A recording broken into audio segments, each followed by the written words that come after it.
জিব্রাইল আলাইহিসসালামকে আল্লাহ তাআলা তৈরি করলেন। জিব্রাইল আলাইহিসসালাম আল্লাহ তাআলাকে জিজ্ঞাসা করলেন, আল্লাহ আপনি কিসে খুশি হন? আল্লাহ তাআলা জানিয়ে দিলেন, আমি সবচেয়ে বেশি খুশি হই আমার বান্দা যখন আমাকে সেজদা করে। এতপর জিব্রাইল আলাইহিসসালাম আল্লাহ তাআলাকে সেজদা করলেন 30,000 বছর ধরে। জিব্রাইল আলাইহিসসালাম মনে মনে খেয়াল করলেন, আমার থেকে অত বড় এত লম্বা সেজদা দুনিয়ার আর কেউ করতে পারবে না। আল্লাহ তাআলা নিশ্চয়ই আমার প্রতি খুশি হবেন। জিব্রাইল আলাইহিসসালাম আল্লাহ তাআলার দিকে মুয়াজ্জিন হয়ে রইলেন, কিন্তু আল্লাহ তাআলা পক্ষ থেকে কোনো খুশির বাণী জ্বালালেন না।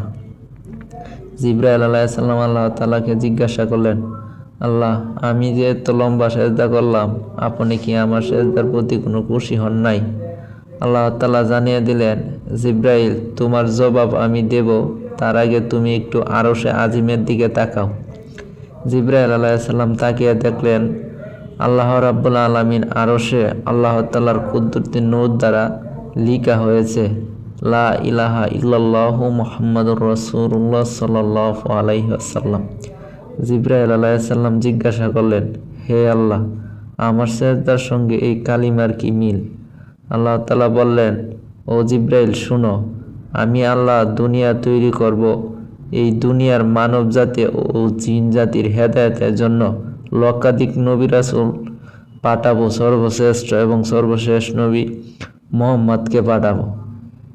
এই নবীর উম্মতের উপরে আমি 5 ওয়াক্ত নামাজ ফরজ করব, আর প্রতি 5 ওয়াক্ত নামাজের মধ্যে 17টা করে রাকাত আর ফরজ করব।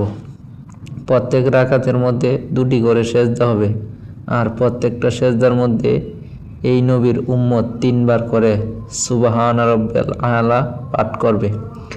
জিব্রাইল তুমি জেনে রাখো, আমার এই মাহবুব নবীর উম্মত যখন সেজদা গিয়ে সুবহানা রাব্বিয়াল আলা বলে আমাকে ডাক দিবে, জিব্রাইল তুমি 30,000 বছর সেজদা করে যে নেকি পেয়েছ, আমি আল্লাহ আমার বান্দার আমল নামায় এর থেকেও 40,000 গুণ বেশি নেকি লিখে দিব।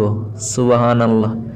এই জন্য মুসা আলাইহিসসালাম কাঁদছেন, আল্লাহ তাআলা আমাকে ওই নবীর উম্মত বানায়া দেও, যে নবীর উম্মতকে এক সেজদায় জিব্রাইল আলাইহিসসালামের সারা জীবনের 30,000 বছরের সেজদার নেকি নিয়ে গেল।